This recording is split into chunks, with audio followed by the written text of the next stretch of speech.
There's lots of questions now in the world, political, environmental, social.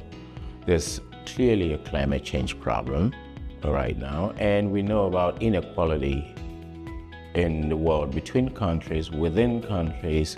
So what the Club of Rome does is it refuses to see these problems in isolation, and it thinks they're all interconnected. And in dealing with them, we need to frame solutions in a way that it's not burden shifting, but it's actually considering how interventions address all these things. And ultimately, what the Club of Rome stands for is a prosperous world that is shared equitably by everyone. And I think that's a mission worth standing behind.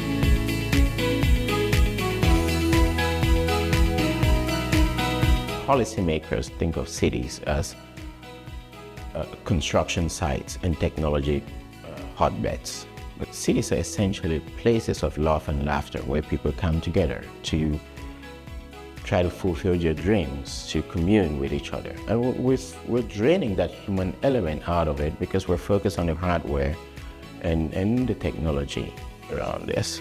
Part of what system thinking does is it doesn't deny the technology, it doesn't deny the construction, but it essentially asks the question of why we're constructing this, who we are within these spaces, and how ultimately it fulfills what we're looking for. And from this perspective, it becomes it becomes very understandable why people are frustrated about burnout in cities, insecurity in cities, crime in cities.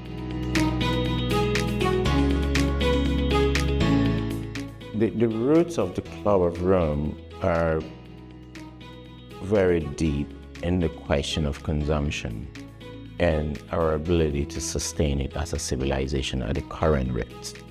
This is essentially the question that the Limits to Growth report tries to answer. We live in an age of consumerism. And I think what the science is becoming very clear about is that at the current rates of consumption, we as a species would not make it. There's a tiny few at the top of the food chain that is over-consuming, causing lots of problems, including climate change and biodiversity loss, while there's a majority that is relegated as an afterthought by the economic system. While this has been acknowledged by the science, in the policy community and in governance, the question of consumption has no home because it's a hot potato.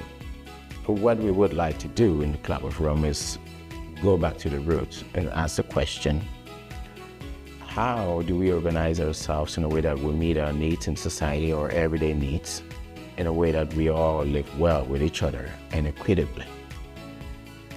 In other words, how do we build a sustainable civilization?